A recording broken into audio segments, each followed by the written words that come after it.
예, 그래서 오늘 본문은 예수님이 예루살렘에 들어가시는 장면을 아주 자세하게 묘사하고 있는 그런 모습을 볼 수가 있습니다. 그러니까 이 일을 통해서 우리 주님은 우리에게 어떤 메시지를 전해 주실까요? 예, 이것이 굉장히 중요합니다. 종려주를 통해서 이제 예루살렘에 들어가면서 예수님께서 우리에게 주시는 메시지가 있습니다. 이 메시지가 무엇인가 한번 살펴보도록 하겠습니다. 결국에는요, 이 종려주의를 통하여서 예수님이 누군가에 대해서 이 정체성에 관한 얘기를 하고 있습니다. 예, 정체성. 이 정체성이란 말이 무슨 뜻입니까? 정체성. 아이덴티티라고 하죠. 영어로 말하면. 예. 이 정체성이라고 하는 것은 어떤 존재가 본질적으로 가지고 있는 특성을 이 정체성이라고 얘기를 합니다. 사전을 찾아보니까 아이덴티티라고 하는 말이 있죠. 영어로는. 그러니까 중요한 것은 한국말로 볼 때에 어떤 존재가 본질적으로 가지고 있는 특성을 이 정체성이라고 얘기를 합니다. 그러면 물어보죠. 우리 성도님들은 누구십니까? 우리는 그러면 누구입니까? 예. 우리 성도님들 개개인은 누구이고 또 우리 모두는 누구입니까? 이런 질문도 우리가 한번 해볼 수가 있어요. 그런데 자, 우리는 그리스도인이기 때문에 우리 스스로를 나를 누구라고 결정할 수 있고 나를 누구라고 얘기할 수 있지만 더 중요한 것은 무엇입니까? 예수님이 누구라고 하는 것을 알게 되면 내가 누구인가를 좀 더 쉽게 이야기할 수가 있습니다.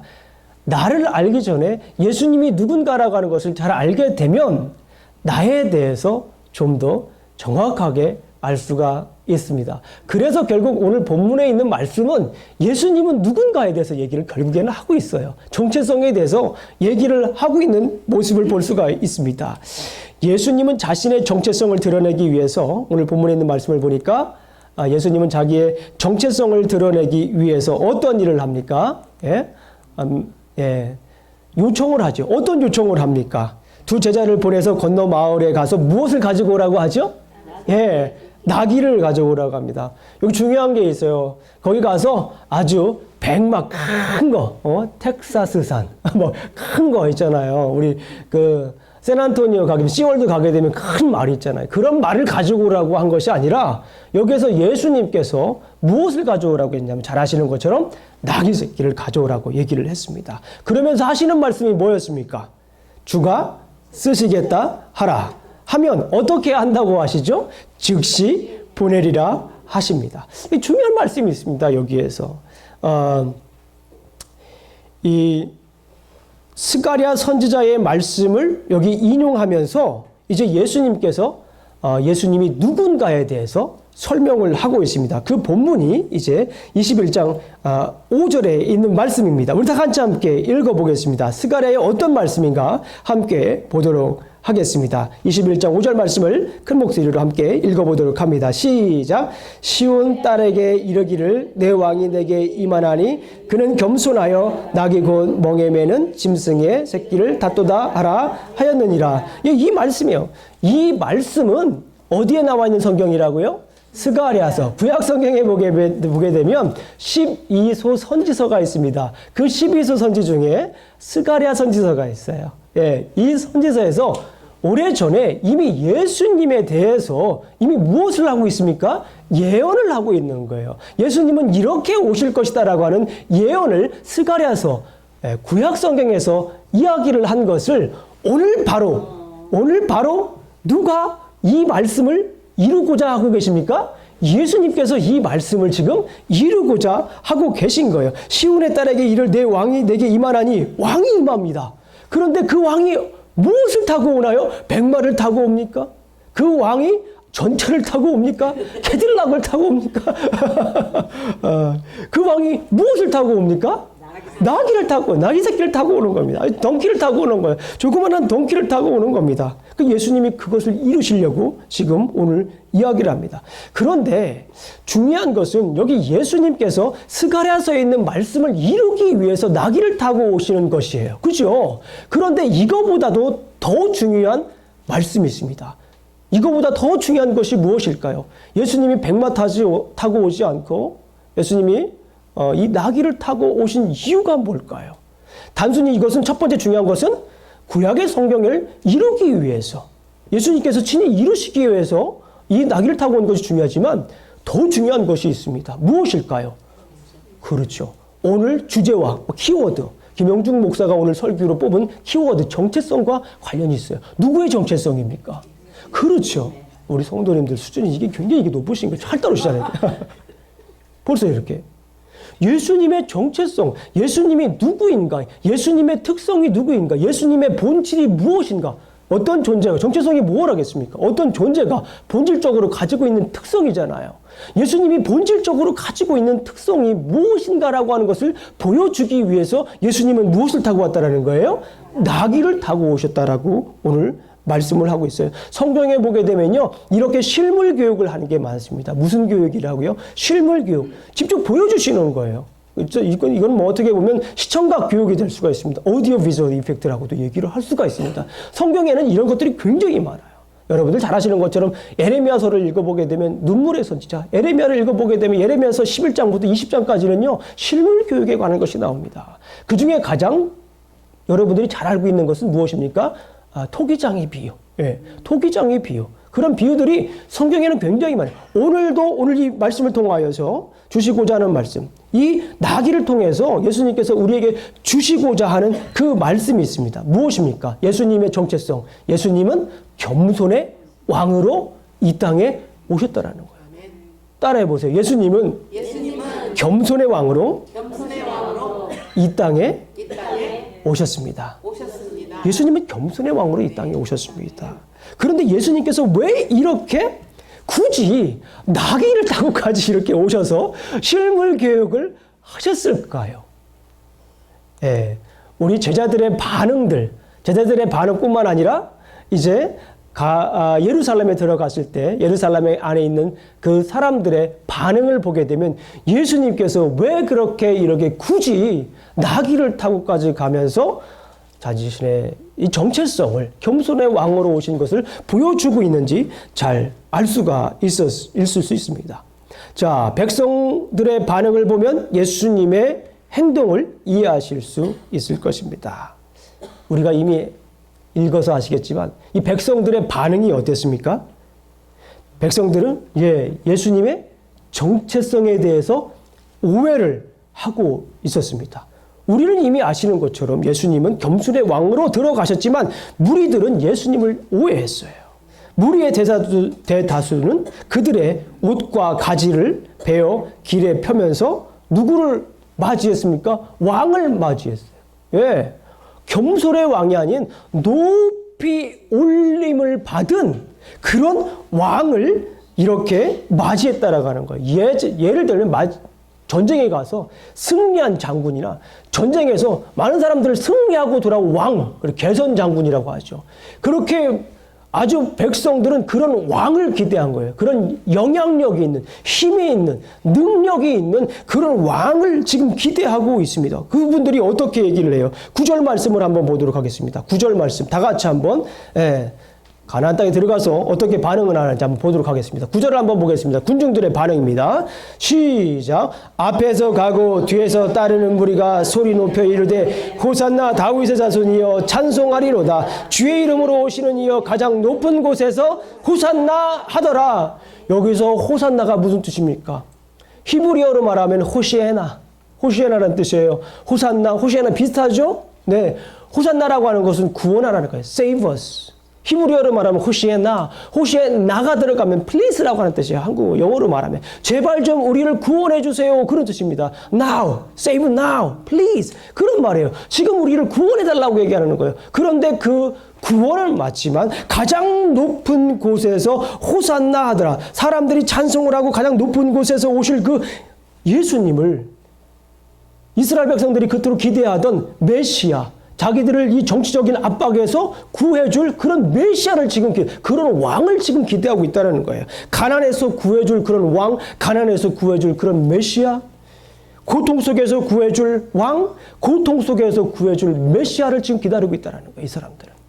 외로움 속에서 구해줄 왕, 외로움 속에서 구해줄 이 메시아를 지금 원하고 있는 것을 볼 수가 있습니다. 예수님이 예루살렘 성에 들어갔을 때 역시 성 안에 있는 사람들도 예수님이 누구인가에 대해서 혼동을 합니다. 10절 말씀, 11절 말씀을 한번 다 같이 한번 읽도록 하겠습니다. 시작. 예수께서 예루살렘에 들어가시니 온 성이 소동하여 이르는데 이는 누구냐 하거늘 무리가 이르되 갈릴리 나사렛에서 나온 선지자 예수라 하니라. 이 군중 사람, 이 어떤 사람들도 이제 누군가에 대해 예수님에 대해서 혼동을 하고 있어요. 그런데 여러분들 정말 중요한 게 있습니다. 정말 중요한 게 있어요. 이 혼돈의 결과, 이 혼동의 결과가 무엇일까요? 예수님을 올바로 이해하지 못한 그 결과가 무엇입니까? 오늘 본문에는 나와 있질 않아요. 오늘 본문에는 나와 있질 않지만 너무나도 애석한 일이 발생하게 됩니다.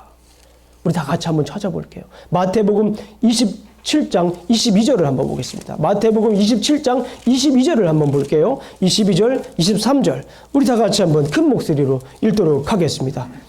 항상 성경을 가지고 오셔서요. 성경을 피시고 저와 함께 읽는 성경들은 하이라이트 펜 혹은 빨간 펜 혹은 본인이 좋아하시는 색깔로 이렇게 잘 띄게 표시하면 좋습니다. 22절과 23절을 큰 목소리로 함께 읽도록 하겠습니다. 시작.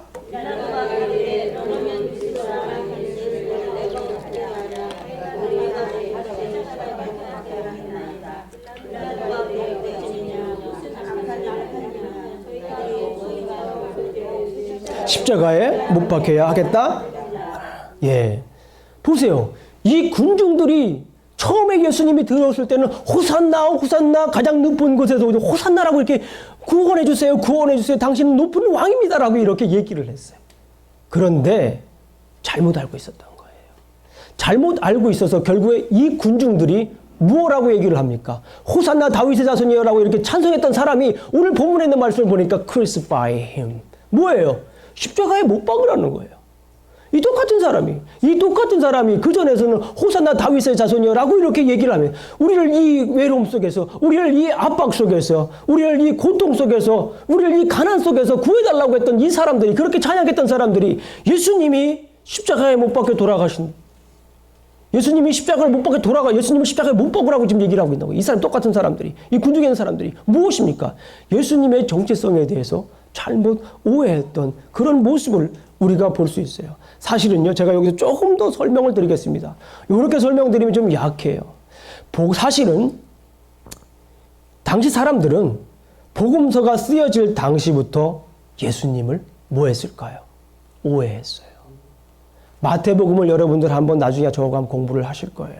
마태복음을 보게 되면 예수님을 얼마나 이 이스라엘 백성들이 오해했는지 알 수가 있어요. 예수님의 정체성에 대해서 얼마나 많이 오해했는지 알 수가 있습니다. 마태복음 뿐인가요?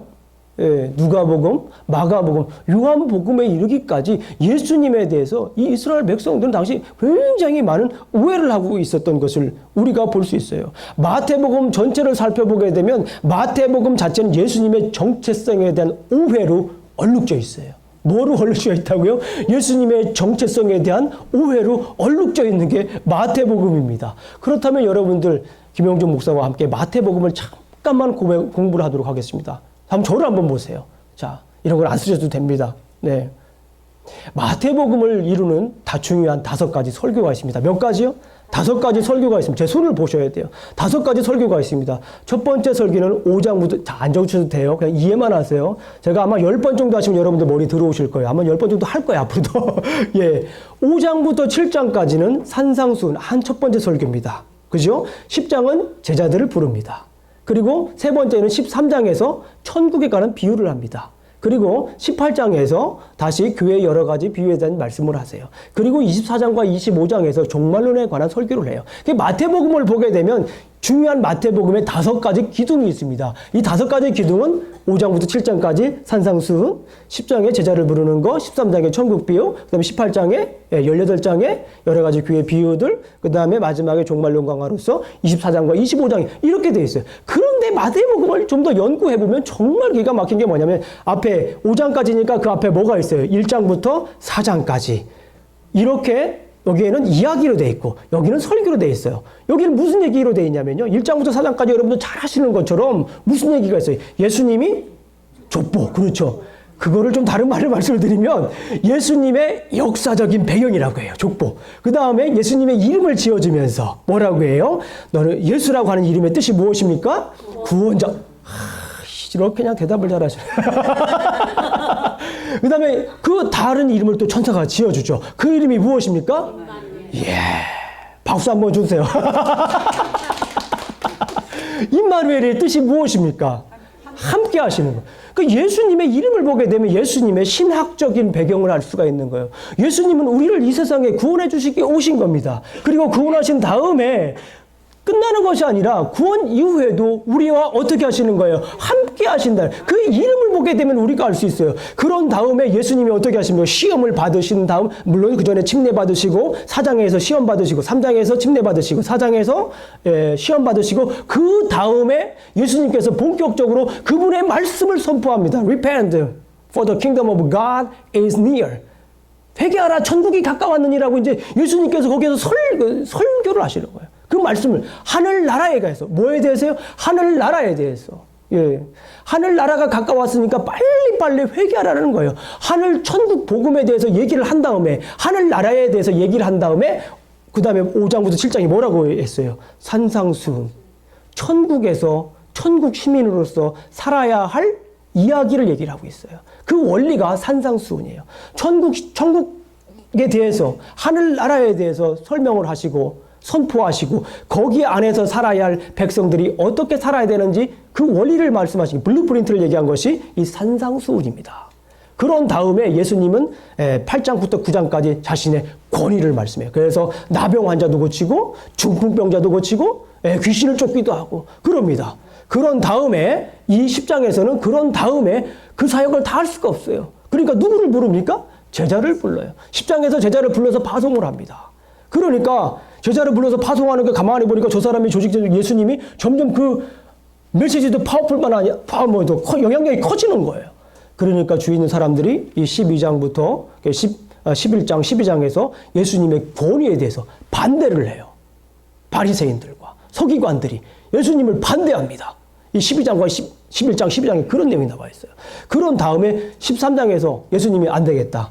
이 모든 사람들이 너무나 이렇게 반대를 하고 그러니까 천국에 대해서 알아들을 사람들에게 뭘로 얘기하자? 비유로 얘기하자. 그래서 이 13장이 천국 비유에 관한 얘기입니다. 천국 비유에 관한 얘기. 그런 다음에 14장부터 17장까지 이제 예수님의 권위적인 사역과 사람들이 반대하는 모습이 짬뽕으로 계속 나와요. 그런 다음에 18장에서 교회에 관한 메시지를 얘기를 합니다. 18장 한번 보겠습니다. 성경책을 보세요. 18장.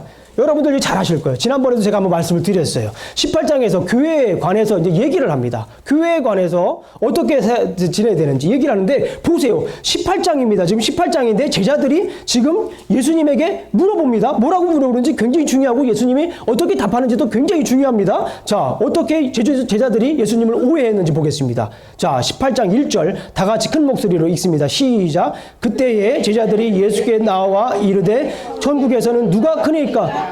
지금 18장 정도인데 예수님이 제자들을 불러가지고 천국 비유에 대해서 설명을 하고 권위적인 사역을 했음에도 불구하고 제자들이 한다는 얘기가 뭐예요? 천국 가면 누가 최고 커요? 이거 애들이 하는 질문 아닙니까? 애들이 하는 질문 아니에요? 누가 상급 달란트 많이 받아요? 뭐 이런 얘기랑 똑같은 거예요, 지금. 여기에서. 천국에 가면은 누가 가장 크냐고 지금 물어보고 큰 거에 대해서 관심을 가지고 있는 거예요. 뭐에 대해서 관심을 가지고 있다고요? 큰 것에 대해서 관심을 가지고 있는 거예요. 높은 것에 지금 관심을 가지고 있는 거예요. 지금 제자들이 계속해서요. 뭐 하고 있는 거예요? 계속 오해를 하고 있습니다. 그러니까 예수님께서 뭐라고 얘기를 해요? 3절을 보겠습니다. 2절을 보겠습니다. 이제는 제가 읽을게요. 예수께서 한 어린 아이를 불러 그들 가운데 세우시고 또 뭐 하는 거예요? 예수님께서 실물교육을 하시는 거예요. 실물교육을. 어린이를 놓고서 뭐라고 말씀하십니까? 3절은 여러분들이 읽으세요. 시작. 진실로 너희에게 이르노니 너희가 곁으로 어린아이들과 같이 되지 않으면 결단코 천국에 들어가지 못하리라. 그러므로 누구든지 이 어린아이와 같이 자기를 낮추는 사람이 천국에서 뭐한 사람이라고 얘기합니까? 큰 사람이라고 얘기를 하는 거예요. 지금 여기서 뭐라고 얘기를 하는 거예요? 천국에서 누가 지금 큽니까? 라고 물어보는데 예수님은 뭐라고 하는 거예요? 낮추는 사람이 큰다라는 거예요. 낮추는 사람. 지금 계속해서 지금 예수님의 그 정체성에 대해서, 예수님의 말씀에 대해서 제자들이 오해하고 있는 그런 모습을 우리가 계속해서 볼 수 있습니다. 그리고 한번 보세요. 19장을 한번 보세요. 19장 23절을 보겠습니다. 19장 23절을 보게 되면 예수께서 제자들에게 이르시되 내가 진실로 너에게 이르노니 부자는 천국에 들어가기가 어려우니라. 보세요. 지금 관심은 제자들이나 이 군중들이나 관심은 크고 부자이고, 그렇죠? 여기는 없지만 뭐 잘생기고, 높고, 뭐 이런 데 지금 굉장히 관심이 많습니다. 그런데 예수님께서 계속 지금 말씀해 주시는 거 뭐예요? 높은 게 아니라 낮은 거다. 부자가 아니라 가난한 것이다. 라고 예수님께서는 지금 계속해서 얘기를 하고 있습니다. 그런 다음에 30절을 한번 보세요. 30절. 베드로가 27절을 한번 보겠습니다. 28절. 베드로마저도 오해를 합니다. 베드로마저도. 27절을 보게 되면 이에 베드로가 대답하여 이르되 보소서 우리가 모든 것을 버리고 주를 따라 싸운데 그런즉 우리가 무엇을 얻으리니까? 이 얘기를 하는 거예요, 지금. 우리가 모든 것들을 다 지금 버리고 예수님을 따르는데 뭐 줄 거예요? 뭐 그런 거예요, 지금. 달란트 얼마 줄 거예요? 애들이 물어보는 거랑 똑같다는 거예요, 지금. 그런 모습이에요. 그런데 예수님께서 뭐라고 말씀을 하세요? 30절 읽어보겠습니다. 30절 큰 목소리로 한번 28절부터 30절까지 중요한 말씀이니까 다 한번 읽어보겠습니다. 자, 28절부터 30절까지 읽습니다. 시작! 예수께서 이르시되 내가 진실로 너희에게 이르노니 세상이 새롭게 되어 인자가 자기 영광의 보좌에 앉을 때에 나를 따르는 너희도 12보좌 이들을 또 내 이름을 위하여 집이나 형제나 자매나 부모나 자식이나 전투를 벌인 자마다 여러 배를 받고 또 영생을 상속하리라. 그러나 먼저 된 자로서 나중된 자로서 먼저 될 자가 많으니라. 이렇게 얘기를 하고 있는 거예요. 지금 계속해서 먼저 될 자가 뭐 한다고 해요? 나중된다라고. 나중된 자가 먼저 된다라고. 예수님은 이 제자들에 대해서 제자들이 잘못 오해하고 있는 것을 계속해서 이야기를 하고 있습니다. 그런데요, 제자들뿐만이 아니에요. 제자들뿐만 아니라 제자들의 가족까지도 예수님을 어떻게 할까요? 오해합니다. 예수님의 제자들의 가족까지도 오해하는 모습을 볼 수가 있어요. 20장 20절을 한번 보겠습니다. 20장 20절. 큰 목소리로 읽습니다. 시작. 그때에 세베대의 아들의 어머니가 그 아들들을 데리고 예수께 와서 절하여 무엇을 구하니? 예, 그러면서 21절을 한번 읽어보겠습니다. 짐작하시죠? 21절 시작. 예수께서 이르시되 무엇을 원하느냐? 이르되 나의 이 두 아들들을 주의 나라에서 하나는 주의 우편에 하나는 주의 좌편에 앉게 하소서. 명하소서 하라. 이렇게 하시오. 예수 제자들뿐만 아니라 제자들의 가족까지도 지금 오해하고 있는 거예요. 여기 세베대의 아들 누구일까요? 제임스와 존이죠. 야고보와 요한입니다. 야고보와 요한의 어머니도 기대를 하고 있는 거예요. 예수님을 오해하고 있는 거예요. 예수님이 이 나라의 왕이 되시면, 높은 왕이 되시면, 천하를 호령할 그 왕이 되시면 한 자리 주셔야 되는 거 아닙니까? 라고 지금 얘기를 하고 있는 거예요, 지금. 한 자리 주세요. 잊지 마세요. 이렇게 얘기를 하고 있는 거예요, 지금. 얼마나 지금 예수님을 오해하고 있냐는 거예요, 지금. 예수님을 오해하고 있는 모습을 우리가 알 수 있습니다. 그런데 예수님께서 또다시 말씀을 합니다. 20장 28절을 한번 큰 목소리로 읽도록 하겠습니다. 자, 27절, 26절부터 28절까지 또 큰 목소리로 함께 읽겠습니다. 예수님의 마음이에요. 26절부터 28절까지 시작.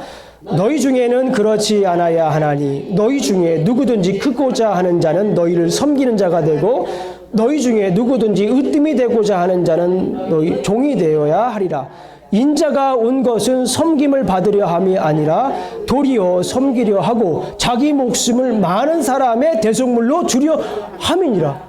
이게 바로 예수님이 원하는 거예요. 이게 바로 예수님의 정체성이에요. 예수님이 이 땅에 오신 게 섬김을 받으려고 이 세상에 오신 것이 아니라 오히려 섬기려고 이 땅에 오신 거예요. 대속물로 오셨다라는 거 아닙니까?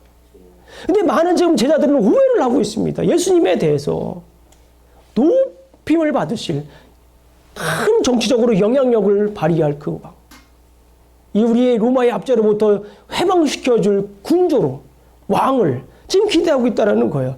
그런데 이 성경을 보면 너무너무 기가 막힌 게 있어요. 이렇게 계속해서 오해를 하고 있잖아요. 이렇게 오해를 하는 가운데 살짝 정말 예수님께서 보여주고 하고 싶은 말을 또 살짝 하십니다. 그게 바로 29절부터 34절까지 있는 말씀입니다. 예, 뭐라고 나와 있어요? 거기 이제 예수님이 여리고로 들어갈 때 큰 무리가 예수님을 따릅니다. 큰 무리가 예수님을 따르는데 거기에 누가 등장을 합니까? 맹인이 등장합니다. 30절에 보니까 맹인이 등장해요. 맹인이 이 소리를 듣고서 난리가 난 거예요. 예수님이 간다는 소리를 듣고서 주여 우리를 불쌍히 여겨주세요. Have mercy on me. 우리를 불쌍히 여겨주세요. 우리 배순재 집사님 오늘 기도하시는 너무 은혜가 됐어요. 뭐라고 기도하셨어요? 불쌍히 여겨달라고. 이 성경적인 기도 아닙니까? Have mercy on me. 불쌍히 여겨달라고. Have mercy on us. 우리를 불쌍히 여겨달라고 얘기를 하고 있어요. 불쌍히 여기셔서 다윗의 자손이여 하니 무리가 꾸짖어 잠잠. 야야, 그거 조용히 좀 해라. 조용히 좀 해라. 그런 얘기예요 지금. 지금 예수님 지나가는데 불쌍히 여겨달라고 맹인들이 와가지고 하니까 그거 잠잠히 좀 조용히 좀 하면 안 돼? Could you keep it down, please? 그런 얘기를 하고 있는 거예요. 조용히 해달라는 거예요. 지금 조용히 해달라고. 사람들이 얼마나 예수님을 지금 오해하고 있는지 알 수가 있어요. 무리가 꾸짖어 잠잠하라 하되 더욱 소리 질러 이르되 주여 우리를 불쌍히 여기소서 다윗의 자손이 조용히 하라 그러니까 이 맹인들이 오히려 더 큰 목소리로 불쌍히 여기달라는 거예요. 뭐입니까? 너무나도 지금 간절한 거예요. 간절한 모습으로 지금 예수님께 부르짖고 있는 모습이에요. 그러면서 오늘 말씀을 합니다. 예수님이 어떻게 34절 말씀에 예수께서 불쌍히 여기사 그들의 눈을 만지시니 곧 보게 되어 그들이 예수를 따르니라. 제 성경에는요, 여기에 있는 이 말씀과 오늘 본문과 이렇게 쫙 연결이 돼 있으면서 반대 표시가 돼 있어요. 이렇게 서로 상반돼 있다. 어쩌면 예수님께서 이 성경 한 페이지에 이렇게 예수님을 오해하는 사람과 예수님을 제대로 이해한 사람을 이렇게 동시에 보여줄 수 있을까? 이 얘기를 하신 다음에 오늘 본문에 이르게 되는 거예요. 오늘 예수님은 처음부터 끝까지 계속해서 사실은 겸손의 왕이라. 나는 낮아진 사람, 나는 섬김을 받으려고 온 것이 아니라 섬기려고 왔다고 그토록 간절하게 얘기를 했음에도 불구하고 여기 있는 사람들이 계속해서 예수님을 어떻게 합니까? 오해하고 있잖아요. 계속해서 오해하고 있어요. 부자, 그렇죠? 한 자리 주실래요? 계속 오해하고 있습니다. 계속해서. 그럼에도 불구하고 오늘 본문에 보니까 예루살렘에 입성할 때까지도 오해를 하고 돌아가실 때까지도 오해하고 이스라엘 백성들은 지금까지도 뭐합니까? 오해를 하고 있어요. 이스라엘 백성들은. 이스라엘 사람들은. 아직까지도 오해를 하고 있습니다. 예수님은 자신이 누구인지 그렇게 간절히 보여주셨는데 사람들은 계속해서 오해했습니다. 왜 오해했을까요? 자기 자신의 만족을 채우기 위해서, 자기 자신의 욕구를 채우기 위해서, 자기 자신들의 영향력을 높이기 위해서 예수님을 오해한 거예요.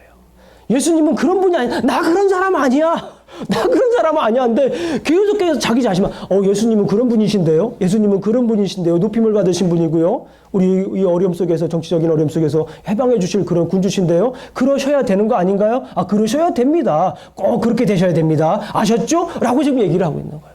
그런데 예수님은 계속해서 난 그런 사람이 아니야. 난 그런 사람이 아니야. 라고 지금 얘기를 하고 있는 거예요. 뭐에 관한 얘기입니까?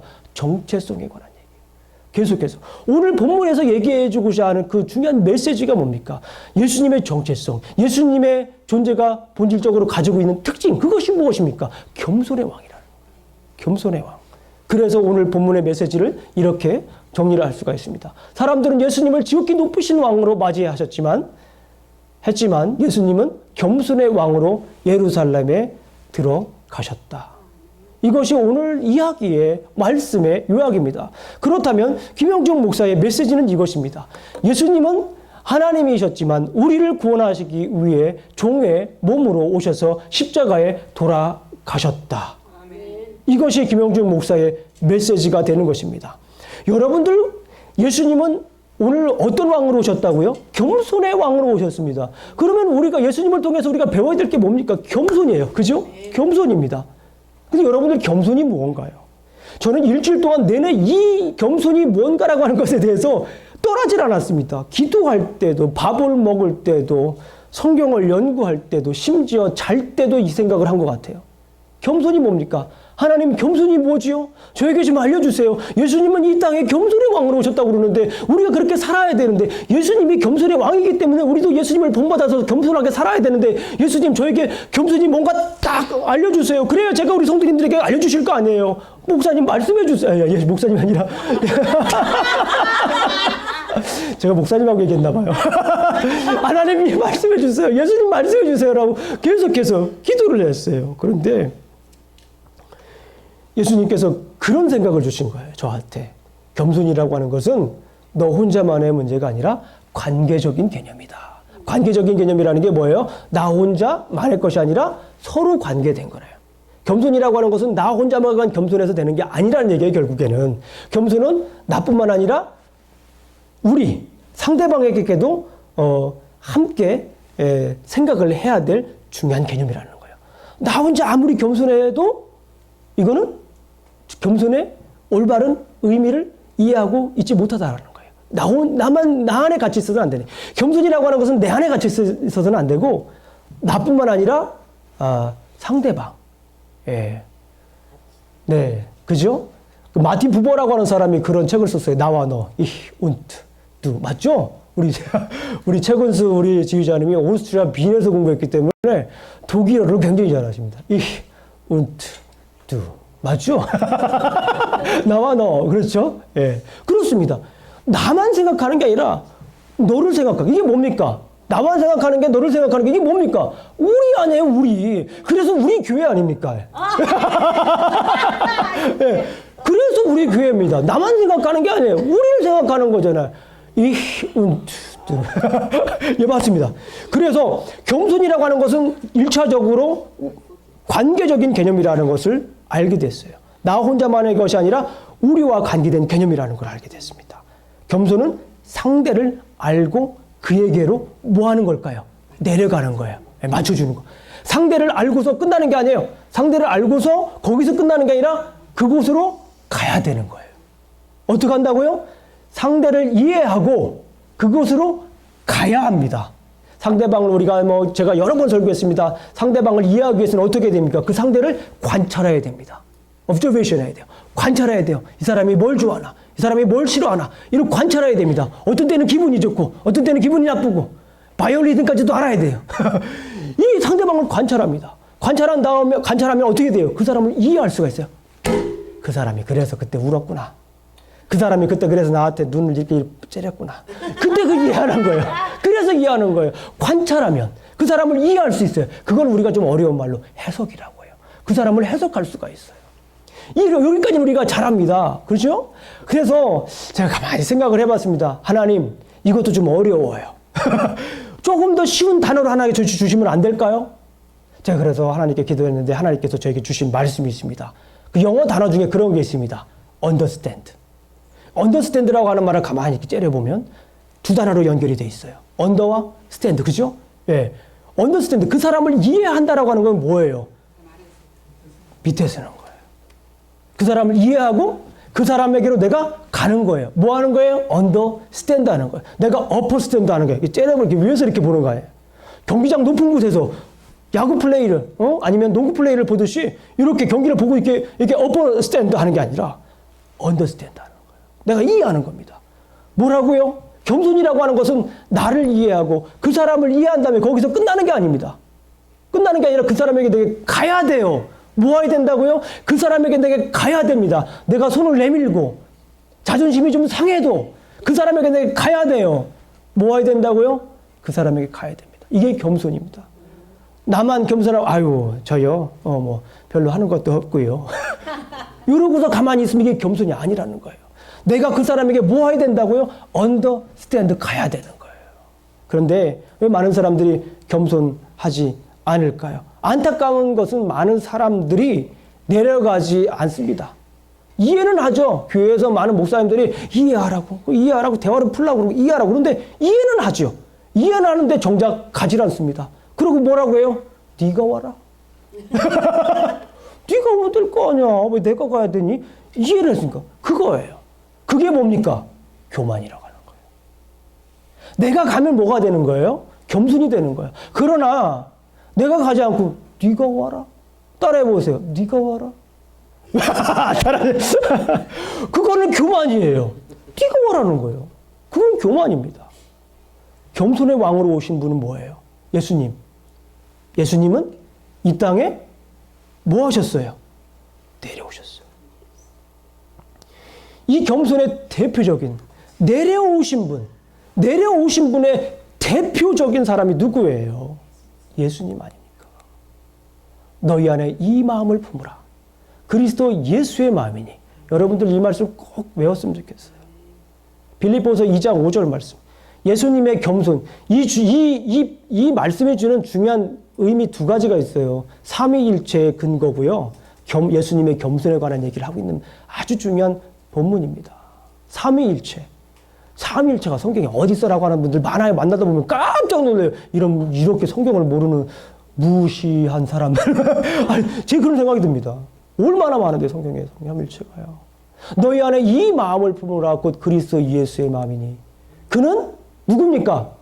예수님은 근본 하나님의 본체시나 하나님과 동등된 것을 취할 것을 여기지 아니하시고, 왜 여기 아니하시고 어떻게 하셨어요?